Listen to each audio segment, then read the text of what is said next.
Yeah, welcome everyone. Welcome, welcome, welcome. Let's go ahead and get started by just breathing together for a couple moments. So taking a chance, if it feels comfortable to have the eyes closed, or if it feels more easeful, having them slightly open.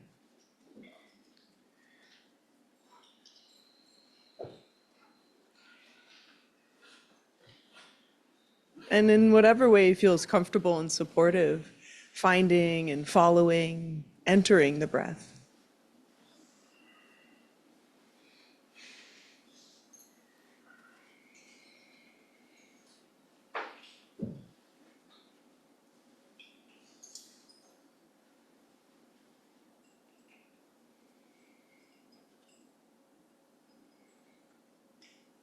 And feeling and sensing this beautiful experience of not needing to breathe the breath, just the breath breathing.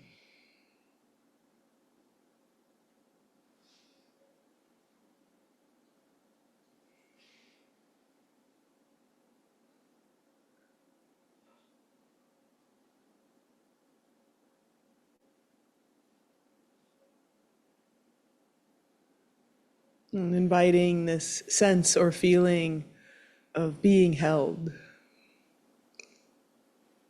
by gravity, allowing us to sit here comfortably,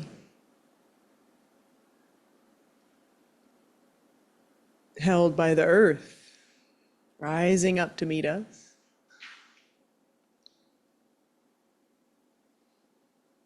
held in space all around us.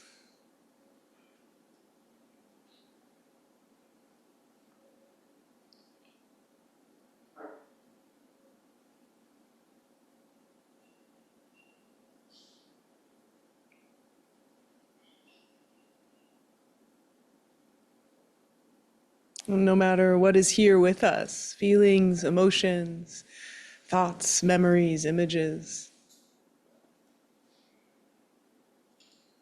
seeing if we can signal to our heart, our body, our mind that we can just breathe for the moment, that we're not alone in this moment, and that we are fundamentally held.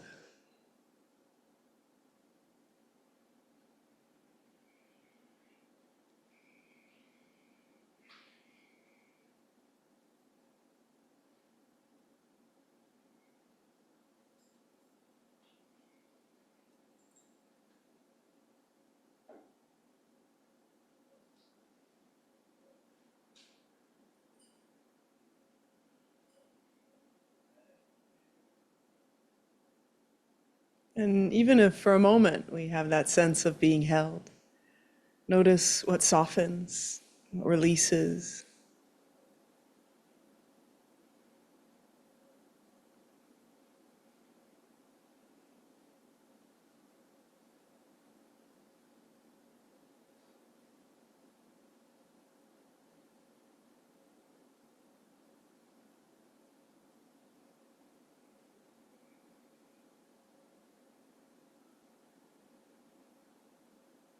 A couple more moments here, inviting just a gentle knowing of the breath, a gentle sensing of the breath.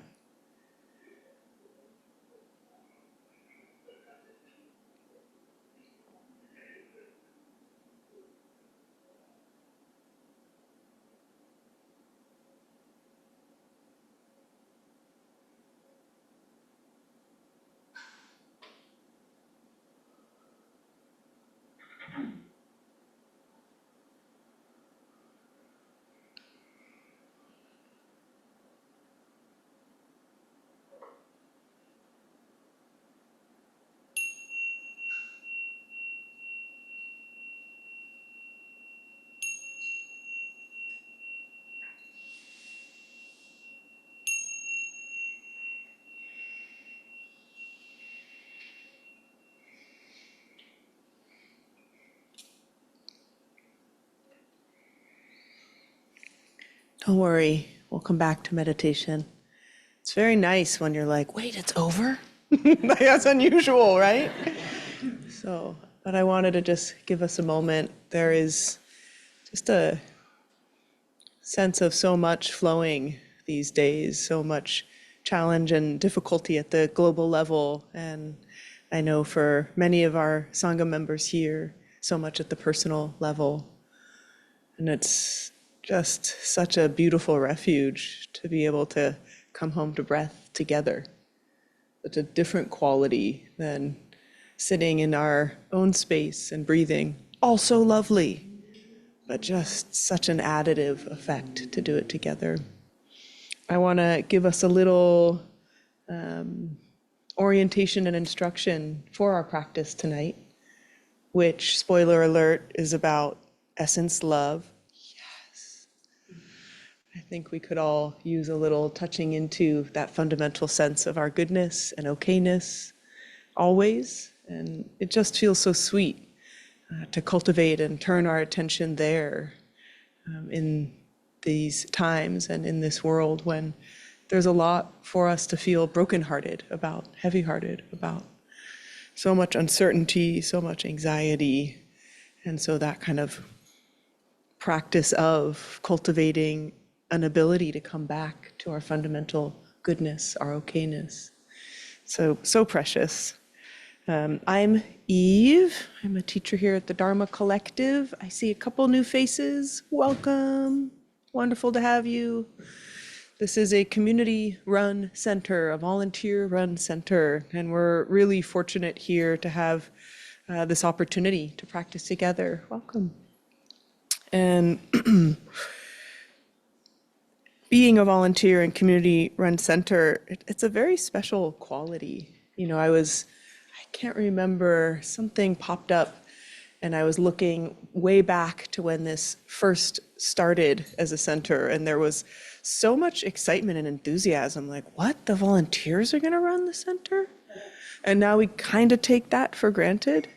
It's very unusual, right? So most centers are run by a teacher or an institution or a lineage, also great, but there's something quite different, quite special. And I feel, at least in the quality of what we've created here, it's very much a community, very much a community. And it's so essential for us in this community to show up with this ability to connect and share from the heart. And so if it's your first time here, and for everyone to remember that a lot of what makes this community possible is being able to speak from the heart and listen from the heart.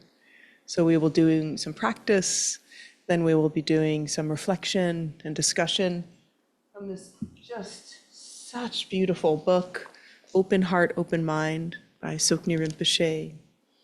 And I'll give a little bit of a kind of what happened in the last episode overview when we were talking about emptiness, clarity, and cognizance. It was kind of a big deal. And how that relates to our theme or our topic tonight of essence love. So that's our groundwork for the evening. And the hope and goal is that when we're sitting, folks can remain sitting. And then when we are in discussion, there is a bathroom in the back. There's tea and water, so please feel comfortable. And friends at home, you got it. You're already comfortable. You know where your tea is and your bathroom. Happy to have you here. So I want to kind of remind ourselves just a little bit of where we were in the last time we were all together. And this was, looking at this, I mean, just so beautiful how Sokni Rinpoche, he describes this experience of emptiness and of clarity. We'll go into it a bit more, but the emptiness definition he offers is this infinite possibility of anything occurring. Infinite possibility of anything occurring. And I think that's a very beautiful instruction. And it is a way for us to understand what our clear, open, spacious awareness could feel like, right? And he says sometimes people assume emptiness means a void, something kind of vacant. But in fact, it's a much better definition, according to his understanding, to say just really open, really spacious, infinite possibility of anything arising within that spaciousness. And his then moving on to clarity, right? And clarity has this quality of not just openness, not that anything can occur, but anything can be seen or known through this, what he describes as luminous cognizance, that kind of wakeful, bright presence. He calls it the fundamental capacity to illuminate or shed light on our experience, and in that way to know or become aware. And yeah, I'll say more about this later. It's so hard to hold back because I feel like the writing is so clear and beautiful. And then what he calls essence love, and I've used this term before. I often use the term basic goodness or basic okayness as well. And he describes it as this fundamental spark, this knowing of our own goodness. He says that he experienced it sitting in his grandfather's lap. And his grandfather, right, was a also incarnate being, meaning many hundreds, if not thousands of years of transmissions of teachings going on there, actually hundreds of years in that case. And sitting in his grandfather's lap, and his grandfather meditating, and he's, 3 or 4 years old, and he doesn't know quite what's happening, but there's this spark of something good. And he describes that essence love is an openness and a clarity that offers every one of us the possibility to experience a tender, unbiased openness towards every living being, without conditions and without preconceptions. And I think this is such a beautiful way to describe it. He says essence love is like emptiness and clarity. It's beyond all the names that we can call it. It emerges spontaneously from the inseparability of emptiness and clarity. It can be best described as a basic sense of well-being, which, if nurtured properly, can extend to a kinship with all living beings. So I just want to highlight a couple key things here.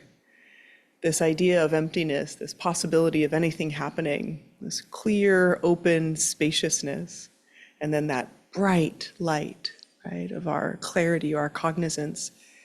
These are not separate from this fundamental feeling of love. Like that feeling of love is, you could say, infused with, engaged with.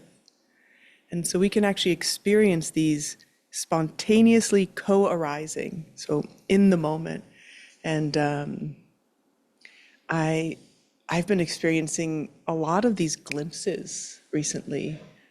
I think when we are, with loved ones or family members who are at a stage or phase in life that's closer to the end, we get this poignancy around the world. And it's like we have greater access to that intrinsic beauty of beings of this world.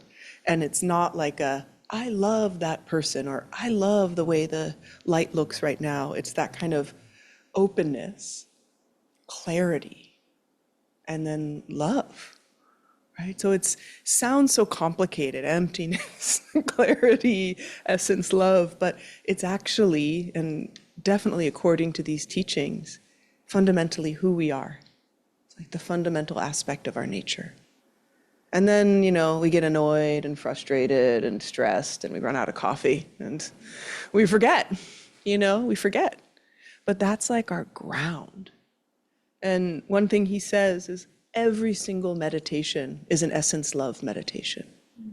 Every meditation, hopefully, gives us even a momentary glimpse of that basic, unconditioned, never stained, never trashed, no matter what we do, no matter how dehydrated we get, no matter how much we ruin ourselves, working too much, partying too hard, that's still always there.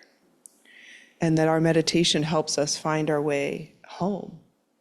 And this idea I love so much, that waking up isn't going out there. It's becoming more fundamentally who we are, which is that sometimes described as Buddha nature, basic goodness. So our meditation, it's kind of like pulling back all the, like scrubbing down all the things that get in the way between us and that experience. Just the beauty of that idea can feel like a relief. And for some folks, it can feel like that's probably true for most people, but not me, or not this week, or not right now. And it's totally okay to feel some resistance to this idea, or for it to not land completely. It's a testable hypothesis, as we say in the scientific community. So is it true that there's part of me that's fundamentally already good and actually that's who I am? Well, let's explore and investigate. Let's see. And so we're going to do a practice this evening where we give ourselves an opportunity to kind of touch that sense of just basic okayness that's already in us. And Sukni calls it this practice of touching and then letting go. And so it'll be just simply an invitation, like, is there in this moment a presence of something that feels already good? And not because you had an awesome dinner, right? Or a great conversation, but something that's unconditioned. So before we do that, I just want to have a sense from folks. Can anybody feel that right now? And if not, any questions on what I'm talking about? Really important, because this is not like simple, easy stuff. And sometimes, usually, we're thinking about it too hard.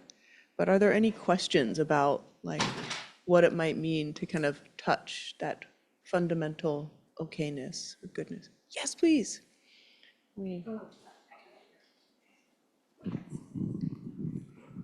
Hey, hi, thanks, Steve.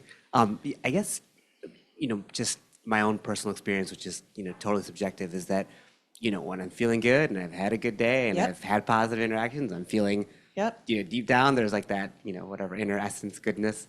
And by contrast, if I'm like low on sleep and, Yep. I'm sort of had bad interactions, deep down, it's like, oof, there's something's not maybe Yeah. the prettiest or the best, down there. So I guess the idea that there's always something down there that is Yes. unconditionally and inherently and unequivocally this thing, Yeah.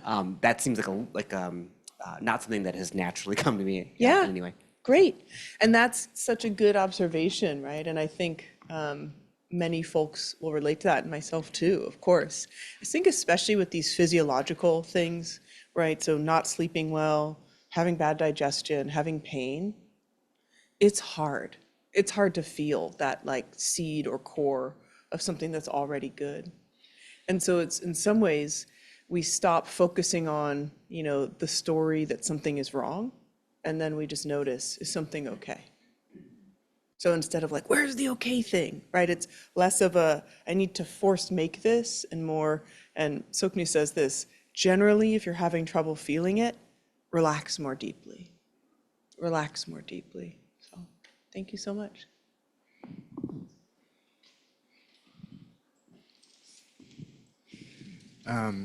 Sort of a, am I holding this right question? As you're describing this essence love, it reminds me a lot about anukampa, sort of like a care. And I'm wondering, it's similar. I've heard, I think the funny way of describing it I've heard is like, if I have a friend who's with me all day and expressing compassion to me all day, I would tell them to please stop at some point. It'd be like too much. But if they're with me with anukampa, or just sort of this general care, but not, in general, then it'd be great. Is it a similar? Am I connecting that to something? Yeah, I mean, I think it is not active, meaning we're not sending ourselves anything. So in that way, yes. And more that, always already, I mean, Buddha nature is the kind of fundamental term, or more core term. And that's a little, it's really so much of the practices are revealing and simple revealing. So like being with care, maybe? That's a little subject object. So the interesting thing about, essence love is it is non-dual. Okay. It is just, there's not it's just this. It is. Yeah. So, and I know that's Okay, like, I'll tune up. what? But just, I want to, keep the clarity. So, yeah. Mace, I just have like a helpful when I can't please. feel it. I think of babies, Oh, right? Like they're just like totally essence love. Yeah. So, and that doesn't mean they're not like when they're hungry, they don't cry. Like they do, they have, but just like the general babiness. and sometimes think it's of. like this, that what that reflects in us is, sometimes described like our primordial purity.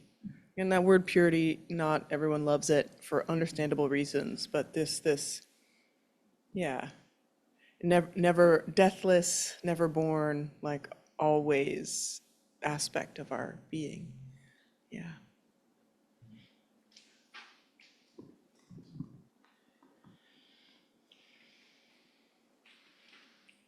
I was driving down the coast yesterday, and because I knew the sky was going to be super amazing because of all the clouds and everything, and it really was. And I was, I was listening to some nice music, and I was having a very nice experience, and I felt very, very good. And it was super tied in with the conditions. So it was a very conditioned sense of okayness. And then below that, there was a sort of a deeper sense of steadiness. There's a sort of a deeper sense of steadiness and contentment and peace. But I also remembered that there were times when I was on that same coast when I was going through really, really difficult heartache and being completely devastated and in pain, but nevertheless knew that I was okay. And so it was, and that knowing of being okay was not based on conditions. Yeah. That knowing and feeling of being okay was simply based on my experience of practice, of knowing that I'm okay, despite whatever is going on. And it was very clear yesterday, the contrast between the two experiences of okayness. Yeah. Yeah, beautifully described. And it's okay to prefer yesterday, right? Like it doesn't make us a bad Buddhist, right? I preferred the conditions of yesterday, but I saw that the sense of basic okayness, there was no difference Yeah. in that. Yeah. In that experience, there was beautiful. no difference. Yeah. Yeah, beautiful. Yeah. So we'll go ahead and do a first person experiment with this little touch and go. Taking a moment to find a posture that feels supportive. Balancing these qualities of uprightness and vividness, a lengthening of the spine. And inviting a softness through the face, and the chest, and the belly.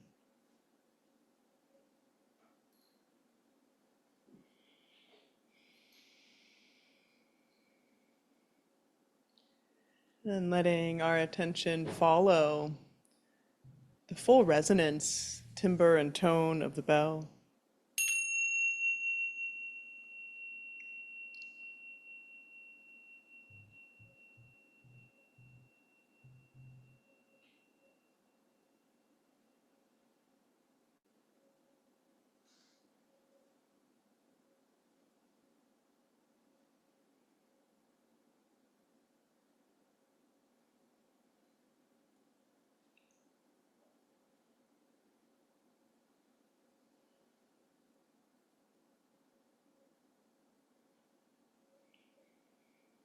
Taking a couple moments here to settle the body into a natural state of stillness, stability.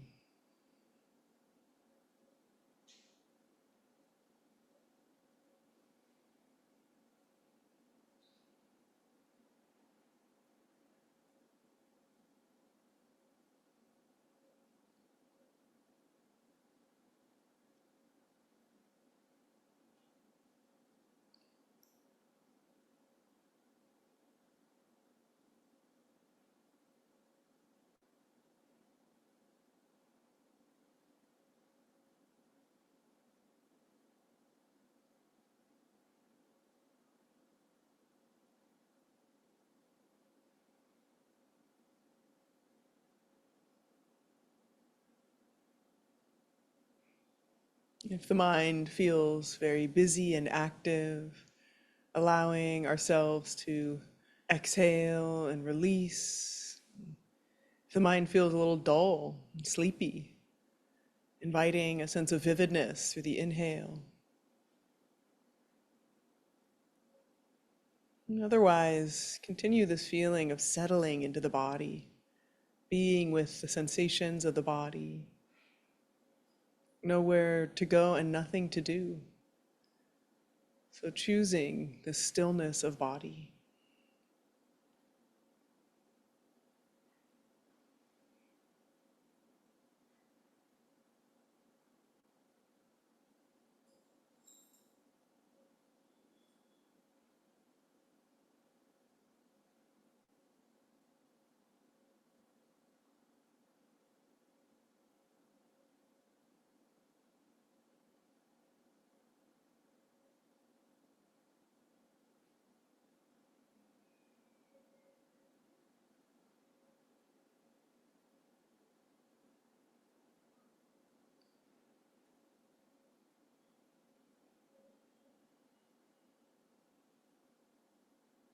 And of course, the mind is doing its thing, wandering, meandering, getting hooked here and there. But we can start by settling our inner speech, by focusing on the breath, giving our mind one place to be. So as we inhale, noticing the sensations of breath traveling in through the nostrils. And as we exhale, noticing the breath releasing slightly warmer through the nostrils.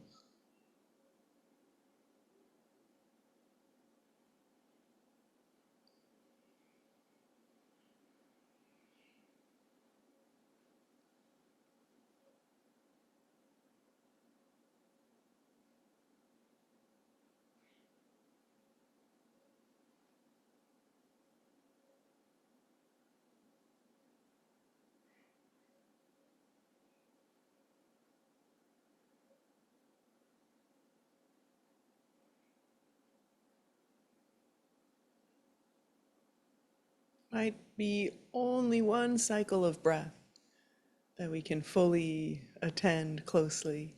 No problem. Keep coming back and inviting this settling, training and strengthening the attention each time that we return. Following these subtle sensations of breath in and out of the nostrils.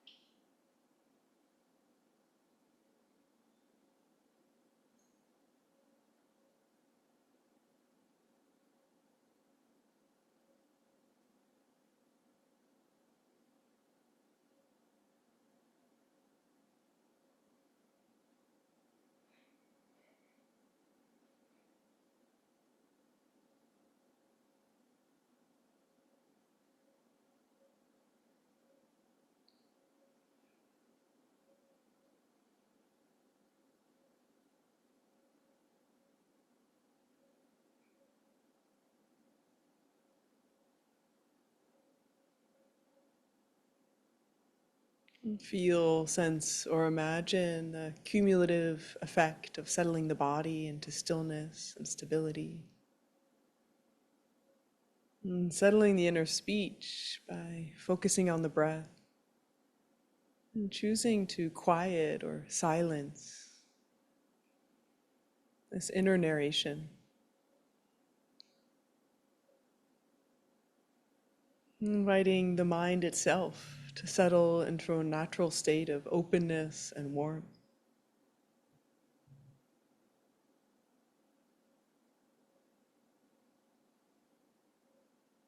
And still aware of and attending to the breath coming in and out.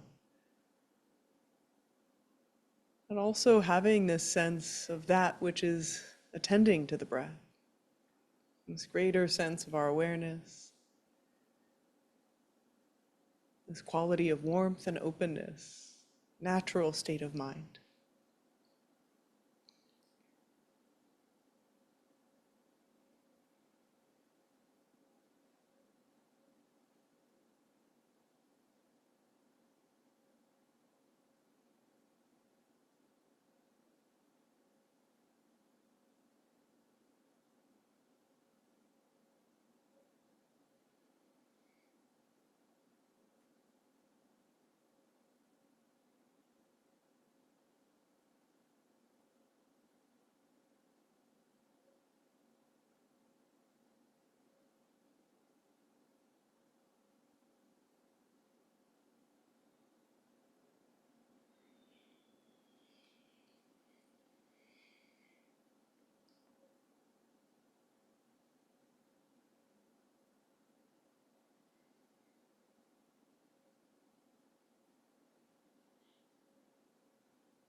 So if the thoughts really hook us and we get carried away into distraction, we come back and focus a bit more specifically on the breath again. So following the breath through the nostrils.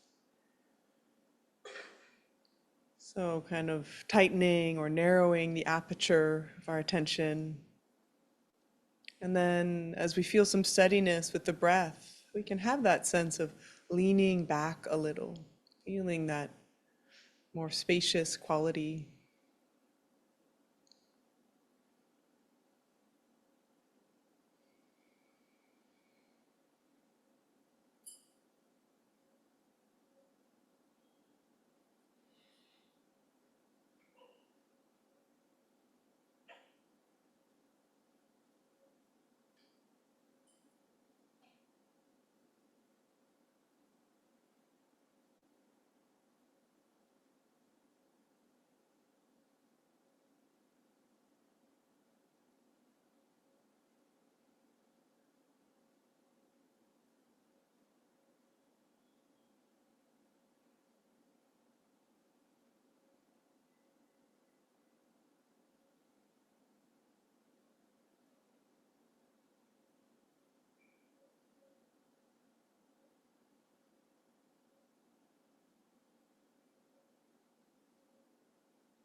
And very gently now directing attention and awareness towards this present experience. Simple, unelaborated presence in the mind and with the breath. And see if you can feel this okayness, this essence love, this simple brightness of our being.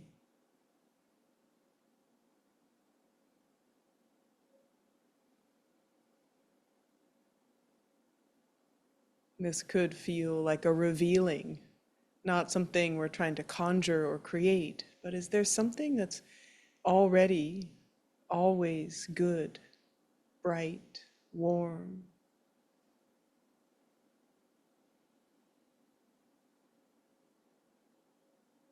And let our entire being rest there.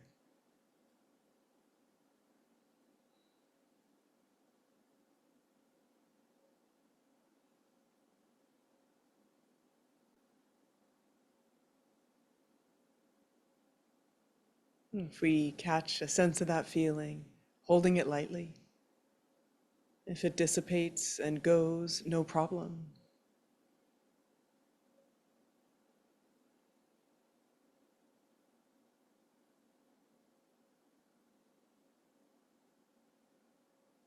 Possibly we can feel that presence of warmth, love, and care, even as we are following the breath, opening to spacious awareness.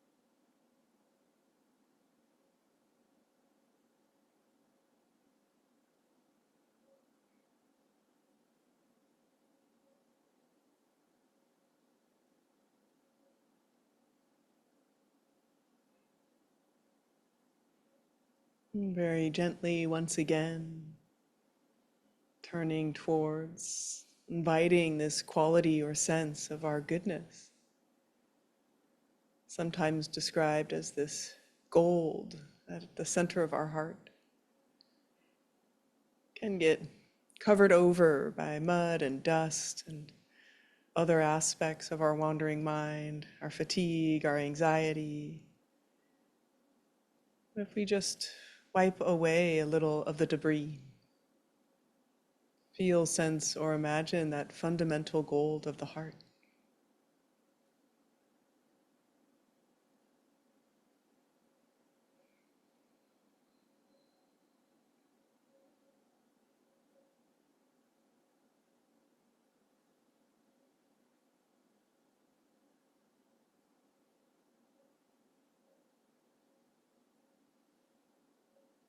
And if we feel it, sense that quality of presence, we just breathe with it. Allow our mind to rest with it. Feel it infusing awareness, presence.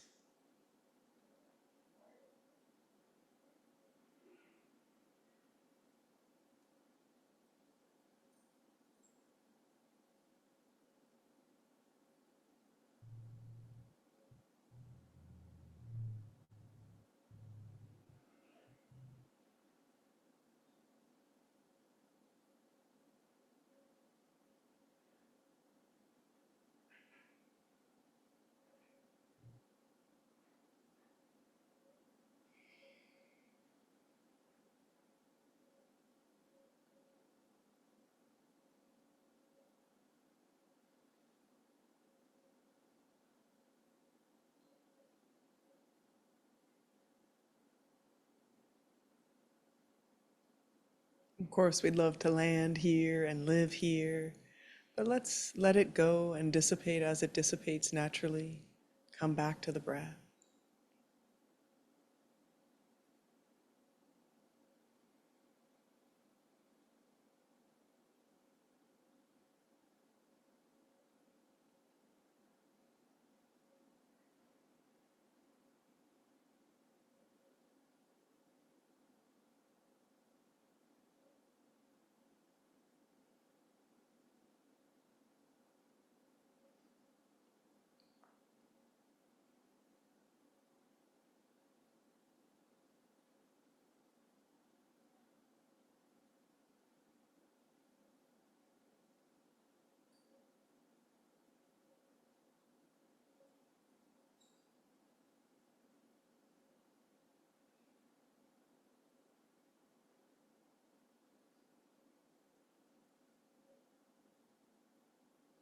One more time.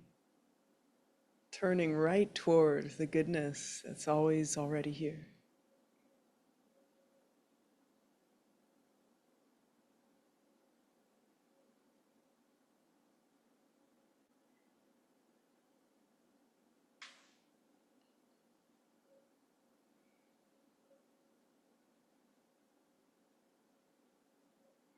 Coming home to who we truly are.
Thank you for your practice.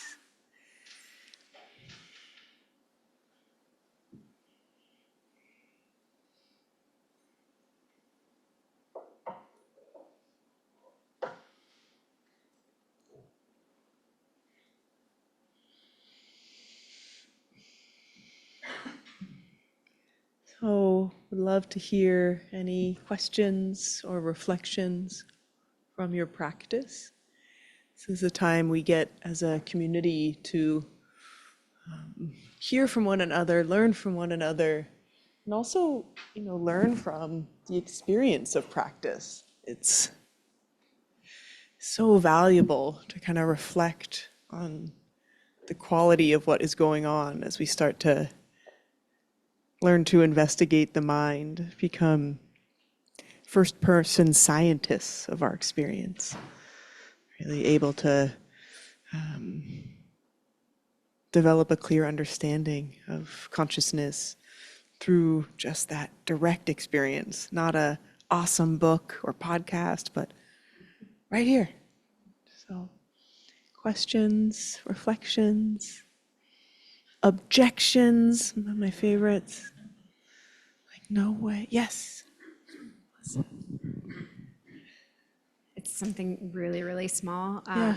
But when you made the comment and kind of towards the beginning of the meditation about something to the effect of leaning back, and I didn't do it physically, but it was like maybe the subtle body. And it was really interesting because it seemed so simple, but it also it gave me this space and to feel, I don't know, it was like this space just really opened up, and to actually have the capacity to feel, what we were trying to feel, I guess. And yeah, so it was just, I really appreciated that instruction, I guess, because it was just like, I don't know, I kind of took it somewhat literally, I guess, but yeah, it wasn't a conscious thing. Yes. It just kind of was like this, yeah. Yes, beautiful.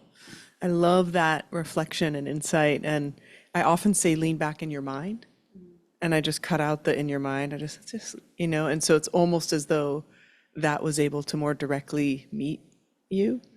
And I liked what you described of that feeling. Like, it's not that I physically leaned back, but interestingly, like subtle body, when the subtle body opens, it feels bigger. right? So there's like this, like, there's more space there. Yeah. Beautiful. Thank you.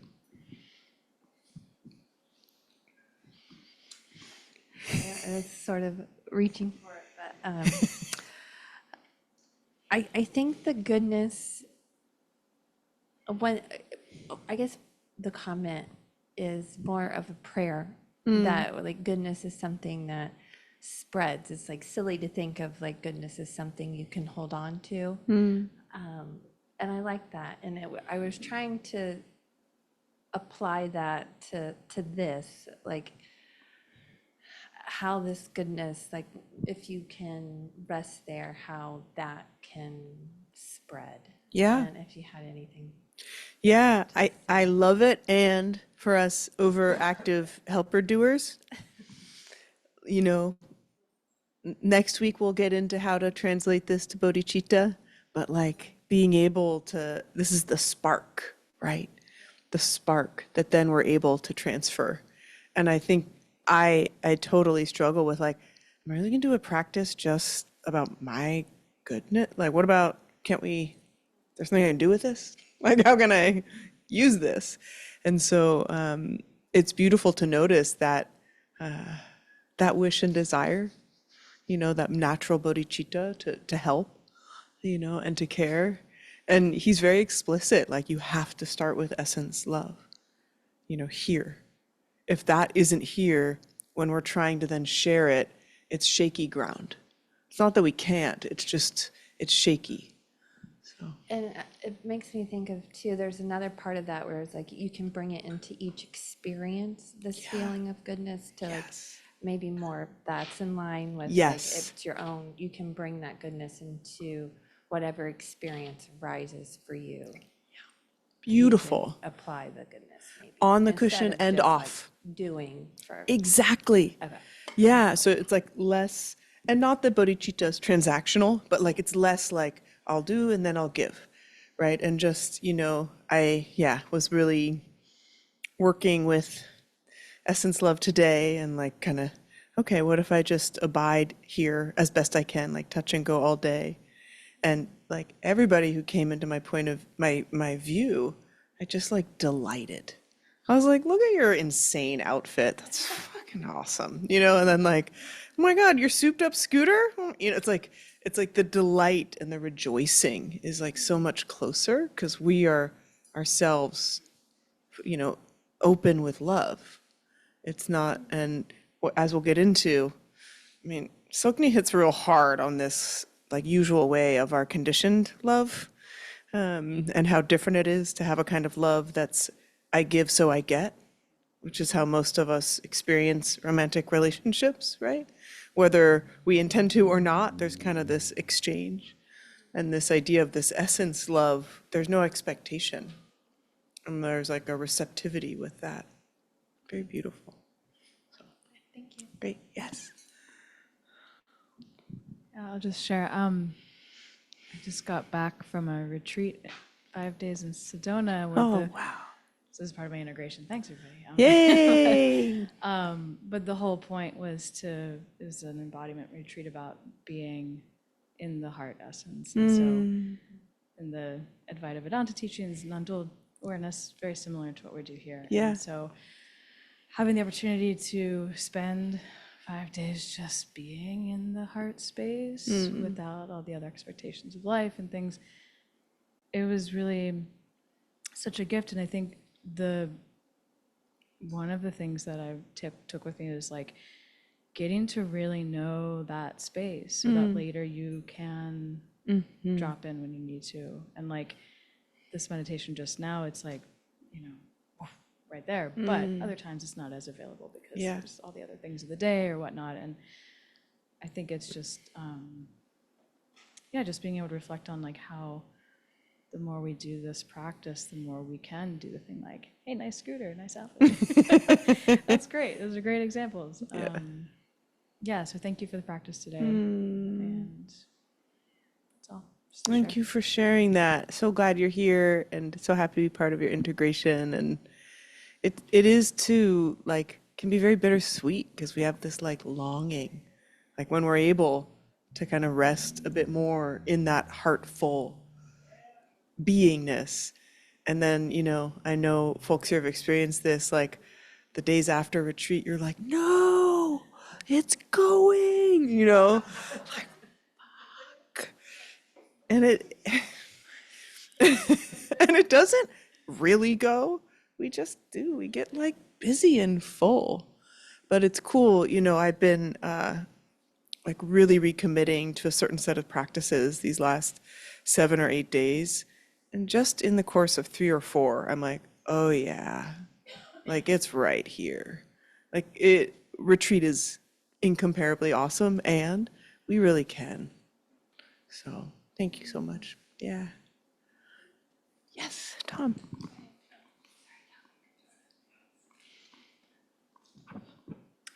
I know that all of the imagery is always kind of problematic because it concretizes things, but I think I was going into this thinking, looking for something that was vast and there's vistas and then you're talking about gold, so it's like perishable. And so I was looking for something that was like that, Yeah. sky, ocean, whatever. Yeah. And then when I tried to cool out of the looking, instead I got these images that were very fragile, like those little forget-me-nots or Oh.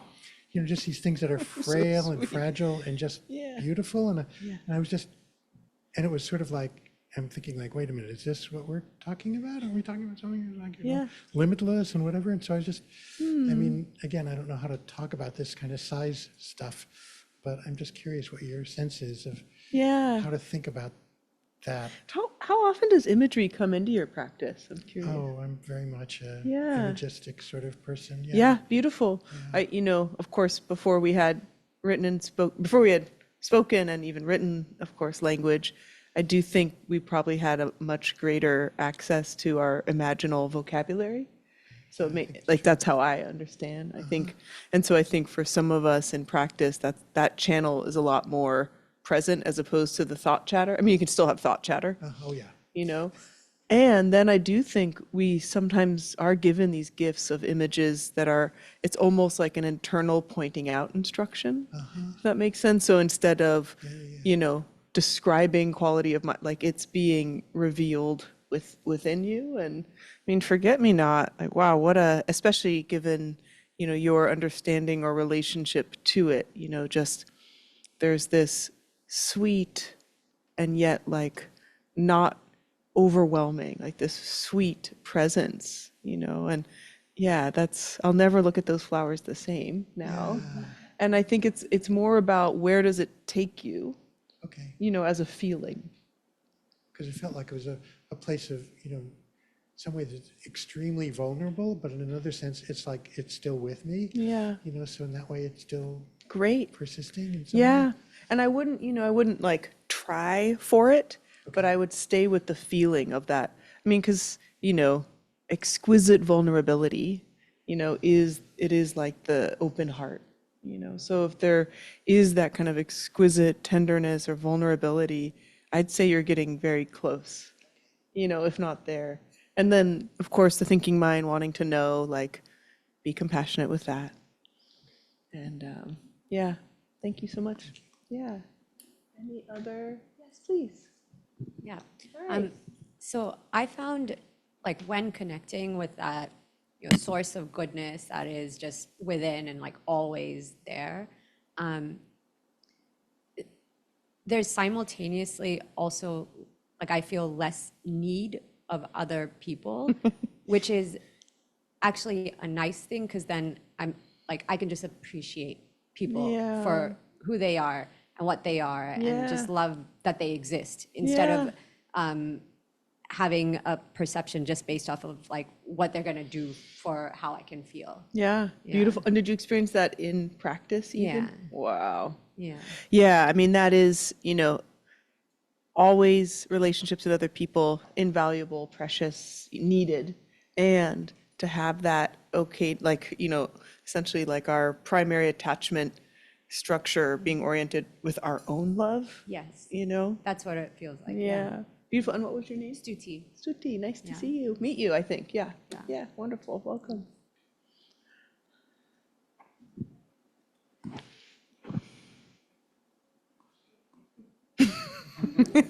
Okay. Sweet. Wonderful reflections.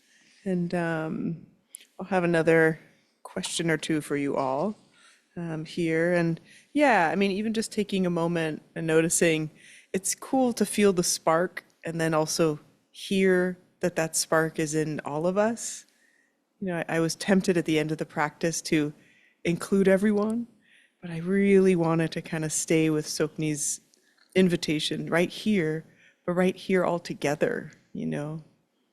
And sometimes when I think of all of us and our basic goodness, it feels like a room full of like paper lanterns, you know, just like that warm, gentle brightness.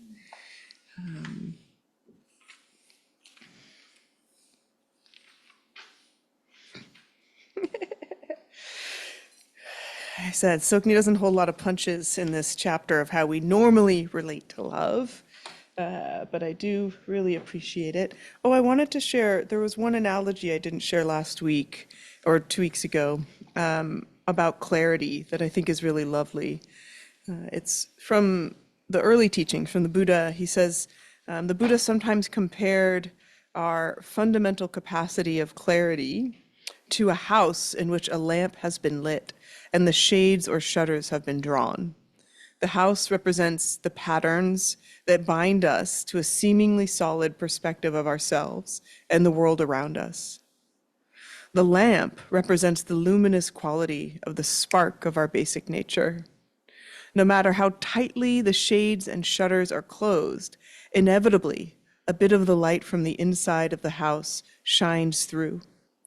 Inside the house, the light from the lamp provides the clarity to distinguish between a chair, a bed, or a carpet, and that corresponds to our personal thoughts, feelings, physical sensation. As this light seeps through the shades or shutters, we see other things, people, places, events. Such experiences may be dualistic, that is, reflective of a tendency to perceive in terms of self and other. But if we take a moment to appreciate such glimpses, we can arrive at a deeper, broader experience of our basic natural clarity. So this idea that, you know, our habitual ways of thinking and moving through the world kind of create this shuttered house, these patterns that kind of bind us into not seeing clearly, not seeing ourselves as connected with one another. But no matter how, you know, how much we try to hold it in, there's just this luminous quality, the basic spark of our nature. And it's interesting here, right? Because first he's layering on emptiness, you know, this possibility that anything can open. And then this luminous quality of clarity within that emptiness. And it's infused with our warmth, with our heart, with our presence. Like it's all there together. And that within the house or within the confines of our mind, our basic clarity can help us notice like, oh, there's that thought again. That thought sucks.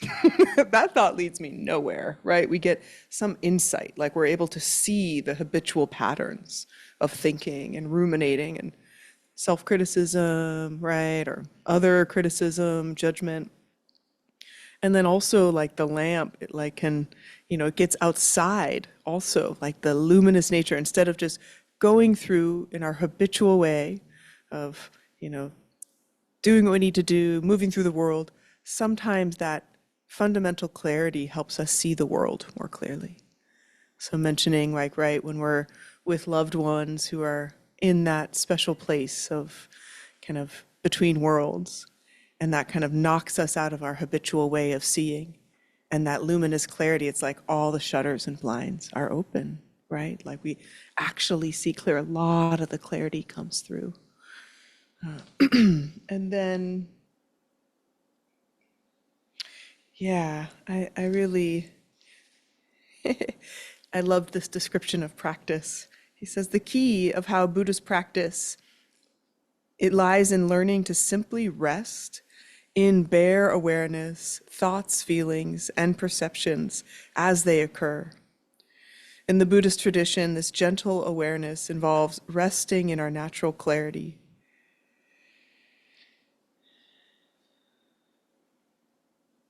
So this idea that there's nothing we're trying to do, there's something, in fact, of like just this simple resting in our bare awareness. And bare awareness is another term that's used for kind of spacious awareness. This, unconditioned, uncontrived. And there's a metaphor often given of like a very still pond. This nature of our awareness is like a still pond. And sometimes we think our awareness is, just the thoughts moving through. So sometimes the pond looks like the clouds overhead, the storm clouds, or it's perturbed by the wind on top of the water. But really, like that fundamental awareness, that bare awareness, it's just that restful quality, that combination, that inseparability of emptiness and clarity together. So that I love. And then, let's see here. Okay. So then moving, as he says, our essential clarity in many ways is like that lake. The color may seem to change from day to day, moment to moment, reflecting thoughts, emotions, and everything else that passes. But no matter what it's reflecting, its essence never changes. It's always clean, it's always calm, it's always transparent. And then we get into this term love, which he turns then into essence love. And in Tibetan, this is Nyingje. Nyingje is heart, but it's also kind of highest heart, the highest type of a heart, a noble heart, an expression of connectedness, completely unencumbered by attachments or conditions. That's really an impressive thing to experience. He says very often the varieties of love with which we are ordinarily familiar with are conditional. We tend to express love as a kind of commodity to be exchanged on the basis of reward and punishment. Ouch, that cuts so deep. Let me say it again. We tend to experience love as a kind of commodity to be exchanged on the basis of reward and punishment. I'll give this form of comfort in exchange for that kind. I'll satisfy this need for you if you satisfy that need for me. I'll make you feel good this way if you make me feel good that way. Complicating things further is a somewhat more negative type of exchange, which we might politely refer to as emotional blackmail. If you don't give me this, I won't give you that. If you don't satisfy my needs, I won't satisfy yours. And so, he goes into a little of, how we end up with this view of love. It's very natural to have that kind of experience of love as a commodity, a currency, or an exchange. And I think, in a whole variety of different relationships, we can see this play out. Not only romantic situations or families, but also with friends, right? And it's based in our fundamental lack of knowing our basic goodness, as you were describing. Like when we feel our basic goodness, there's a little less of that intensity onto the other person. But oh my God. He uses this word conditioning. I'm sure many of you are familiar with it, but it's really worth mentioning. Conditioning, I remember when I first heard that term, I had already been studying psychology for years, and I was like, what? Conditioning as an operant conditioning? It's this term used, to talk about how we create habitual responses to certain stimulus, like Pavlov's dog. So I was like, what are they talking about? But the conditioning is really that there are all these default ways that we respond that we've learned even before we were verbal of what love means, of what the world means, of what relationships are for us, right? So the ways in which we did or didn't receive love from our human parents who were naturally flawed, some of them much more than others, it created this internal working model or view of the world that's usually not very accurate, right? I had a friend really described beautifully the other day. She's, going through a difficulty with a partner. She says, the child in me like can't handle this. The adult is like, no problem, right? So often we can identify that, and internal family systems, as many of you know, is a system of therapy in which we're identifying all these different parts that live within us from all these different times in our life, help us try to navigate our experience and understanding of love. And, it's really like, I love him pointing this out, and I'm like, yeah, totally. And then I look at how I relate, especially in primary relationships. It's so hard to not have that conditional love, to not have that expectation. So I also don't want anyone to feel like, oh man, I'm really blowing it, like, God, this is like so hard. I mean, I think it's a lifelong project. And I know for myself and others, sometimes like you're single and you're like, oh my God, like I'm like all bodhicitta. Like, I'm just pure love for everyone. And then you start dating someone, you're like, oh my God. I have no practice. I just like am obsessed and fixated and I can't let go, right? So this stuff gets very core, very early. And I do think practicing over and over, like that sense of okayness, that sense of well-being right here. And also, recognizing the spaciousness that holds it all. Like these are both very skillful means for us to be with relational difficulty. And I really appreciate Sokni specifically because Sokni is someone who's married and has kids, and he gets how important the relational side is to our practice of awakening. And that we have to understand, because one of the things I mentioned in our last session is he spent so much time trying to instruct people on clarity and emptiness and forgot or didn't know that without the essence love, it would just make them rigid and that they would get exhausted in over-efforting around their practice. So this piece around being able to feel love and loved, he's not pointing this out to be rude, like he's pointing it out because it's going to get in the way of our practice, right? This fixation and this conditioned love. He says, then it gets deeper here. We accept the love as commodity approach as normal because quite frankly, it is, in the sense that it reflects a level of understanding and behavior that is commonly, if not always consciously, adopted by millions of people around the world. I would say billions. But just because a way of thinking, feeling, and behaving is common doesn't necessarily mean it's constructive. So like that confusing of what is familiar for what is actually natural, right? Like this so familiar. And then, in fact, it can become quite destructive. Gradually, when we've been disappointed many times by not being fulfilled by someone else, we lose hope that we can ever experience love in any form, and we withdraw altogether. That hopelessness, which could be called wounded love, can set in at a very early age, especially among children brought up in abusive households and dangerous neighborhoods. It can also grow over time. Even if someone approaches us with admiration and respect, we may find ourselves incapable of accepting that warmth. We can't accept the person because, however our wounds occur, they become part of a pattern associated with the way we think and feel about ourselves. So that disappointment, that seeking the love and refuge outside, not receiving it, creates that, sense of internal insufficiency, not okay, not good. Right? And this happens, maybe needless to say, not only in folks who are, going through difficulties, in relationship or not in relationship or seeking relationship, it happens for everyone. That's where I a little disagree with this characterization that wounded love is only for people who are, not in relationship. I think wounded love happens for people throughout, not all the time, not persistently.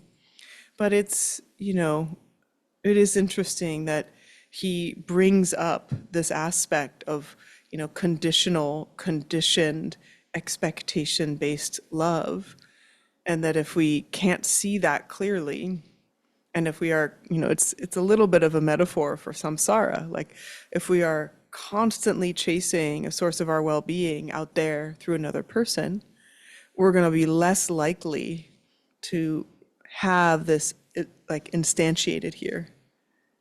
I say that, and then I also like hate it when people tell you like, you'll find love when you really love yourself. And you're like,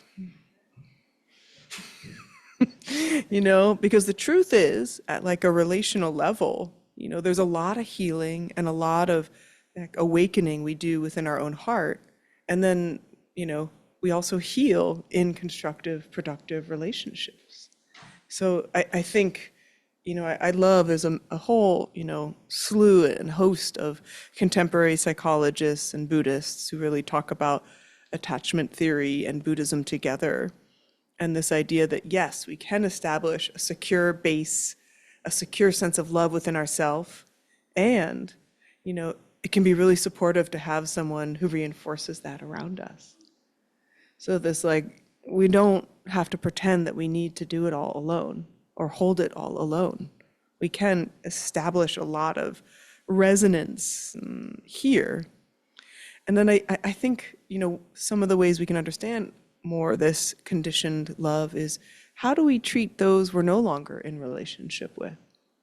Not just literally, like maybe we never see them, but how do we hold them in our heart and our mind? And so a practice of kind of unconditioned love is to keep loving those we are no longer in contact with, usually because of some sort of delusion, difficulty, betrayal, right? And can we still hold, again, that might not mean that you're like seeing them, especially if they've been explicitly harmful, but can we hold a heart of love, right? Just so interesting how it can change so fast of like, this person is the source of my focus. I want their well-being because I want it to influence my well-being. And then all of a sudden they're not supporting our well-being. You're like, whew, right? Like that's, like, what's that? Like that's not we still need to fixate on them, but like, can we hold our heart less conditionally towards those we've loved and had rupture with? So what do you think about that? I'd love to, I'd love to hear, yeah, just any questions or reflections on, yes, Noemi.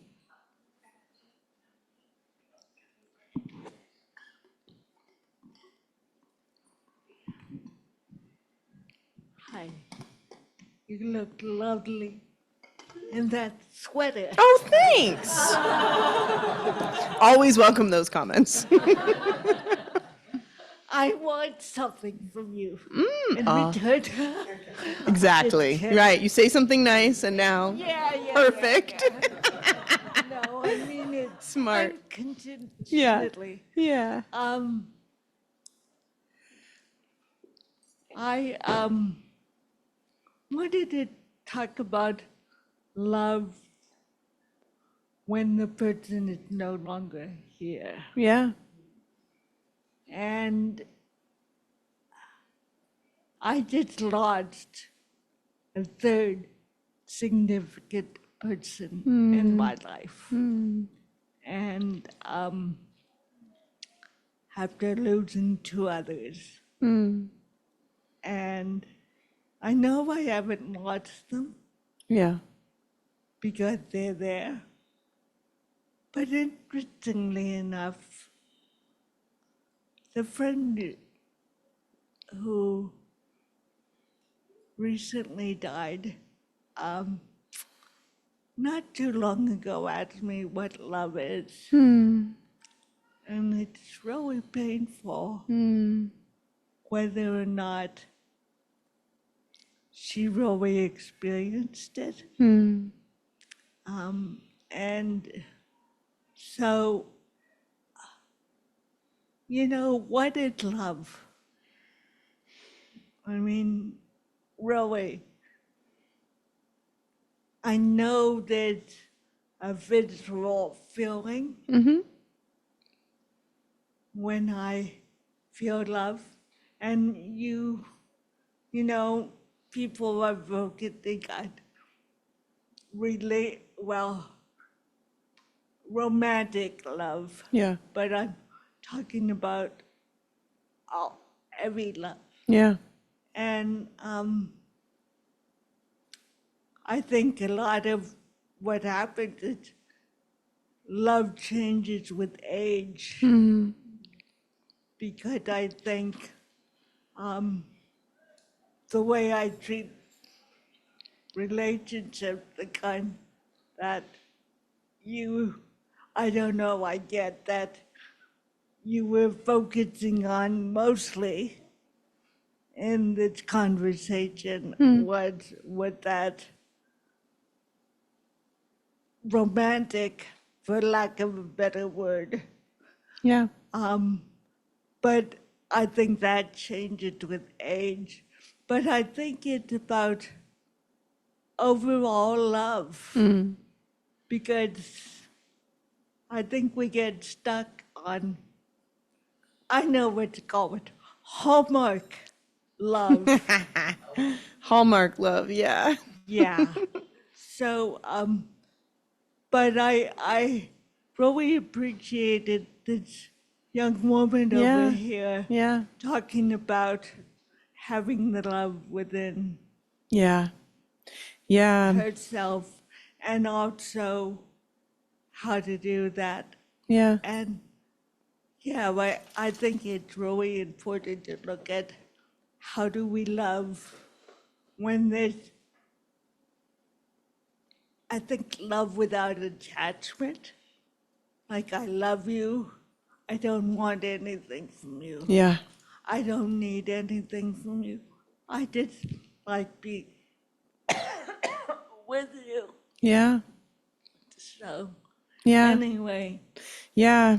Beautiful reflections. And I love how you're kind of just like finely kind of tuning. I mean, love gets used for so many things, right? Yes. And I want to just lift up a couple things you said, how do we love someone who we've lost, right? And, it's in some ways the most unattached form of love if we can still feel that true, again, it's a somatic feeling, it's a psychological experience, like it's a very dynamic experience. And to be able to love that while we are grieving, which might include regret or guilt or shame or frustration at times, but there's this other quality. And, I think when we can love with less attachment, I would say with no is very hard.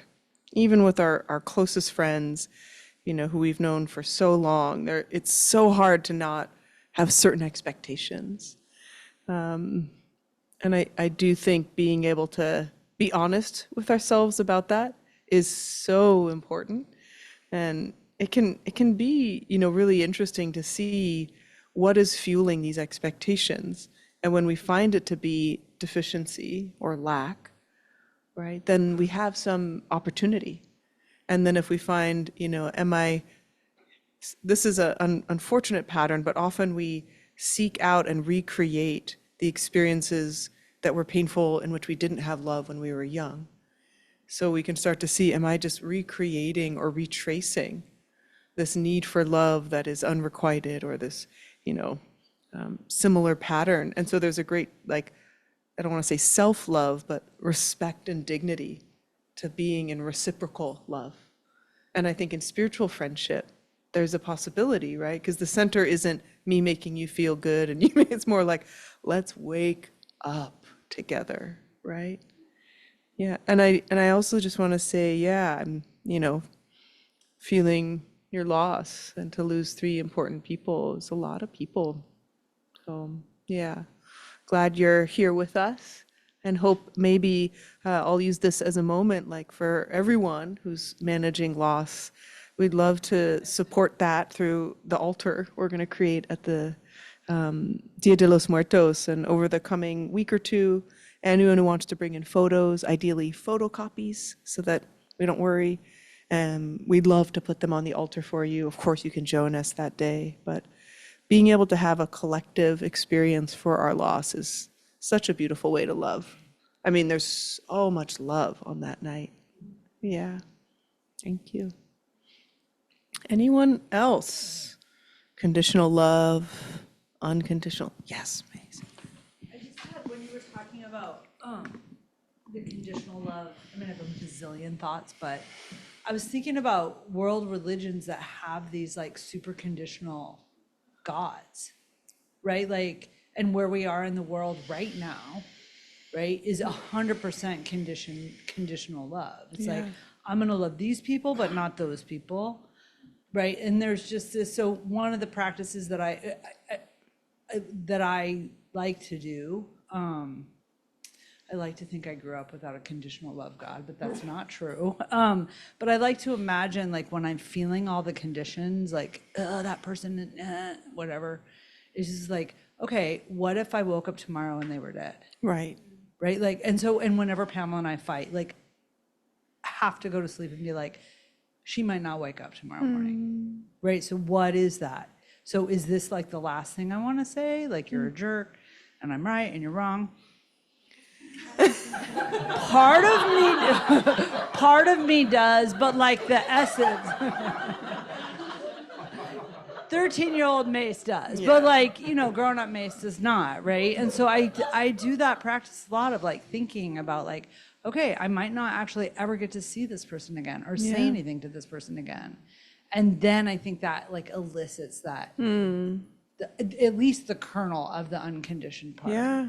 And I do just feel so much grief for this world that so many world religions have this conditioned higher power God, whatever, that is truly like, obviously, I think, our own creation because we condition ourselves with love. But like how powerful that is to be told that you're only lovable or you're only savable if. Yeah. If you're not this and are that. And I have a dear friend whose father is dying, and he's very Catholic, and he cannot die yet because he keeps saying, I'm not worthy. He keeps saying it. The man has not eaten for like 18 days. And until he feels worthy, he's not gonna die. And he is convinced that the way he lived his life as a religious human being wasn't good enough for God. So like, there's a real heartbreak in the fact that there's this sort of like belief in something that is conditioned that we also then call love. Yeah. Yeah. We externalize it, we internalize it. And, Globalize it. and also to what, so you're bringing like this awesomely kind of morbid infused equanimity view, right? But it is good to remember, like, we could die, the people we love could die, and we will, in the next coming weeks, do those kind of practices to recall impermanence as we lead towards Dia de los Muertos, which is such a nice way to kind of invigorate that clear seeing, that equanimity seeing of how precious this life is. We don't want to waste it. And I forgot to mention, Sokni has this beautiful term for like romantic love that's really just attachment. He calls it greasy love. And like, pretty much the first 6 weeks of any relationship is just that. Sometimes it goes, just like, it's not even seeing another person. It's just these dual projections, right? And there's this greasy, like, I love you because you make me look good and feel good and just not substantive. And I did like also this idea that love can change as we age, and certainly as relationships mature, they change. But sometimes that core insufficiency or that not presence of essence love doesn't change, right? It doesn't change. So, such a cool opportunity to treat relationship as spiritual practice. And some of you may know John Wellwood. He has a article online called Relationship as Charnel Ground, or Spiritual Crucible. If you know what a charnel ground is, it's where everything, when it dies, it gets pulled apart and decays. And so there's meditations in the charnel ground that help us remember impermanence. And it's like looking at relationship as where like all our unmetabolized psychological material goes to decay and get pulled apart. Sound familiar? And it's really beautiful. Sukni doesn't go any more into relationship here, but this idea of really treating relationship as spiritual practice, it can really help us through a lot of the challenges and difficulty. We see that the challenges and difficulties highlight our opportunities for bodhicitta, for more unconditioned love. So yeah, we have some announcement at the end, so I'm gonna invite us to come back into the breath, to the body.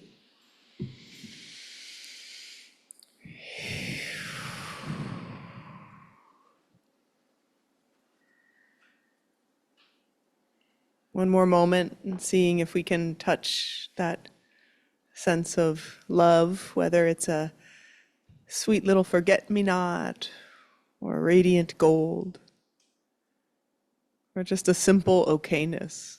Nothing wrong right now.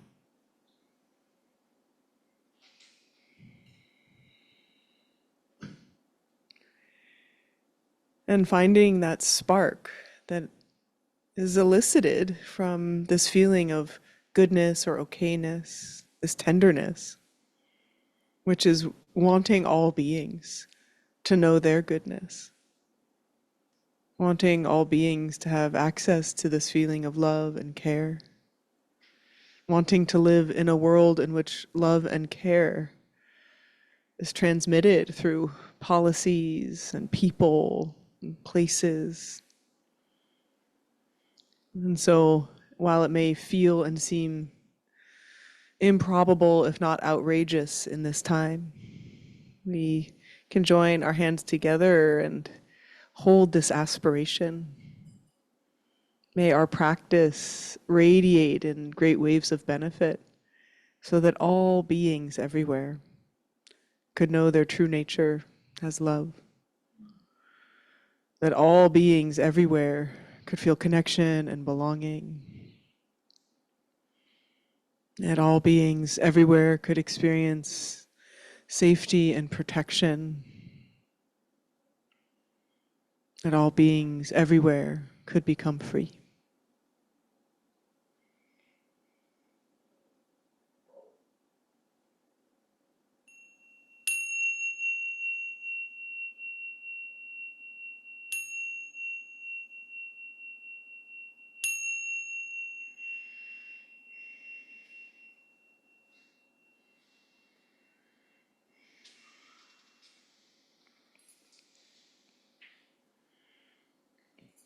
Thank you so much for your practice and presence.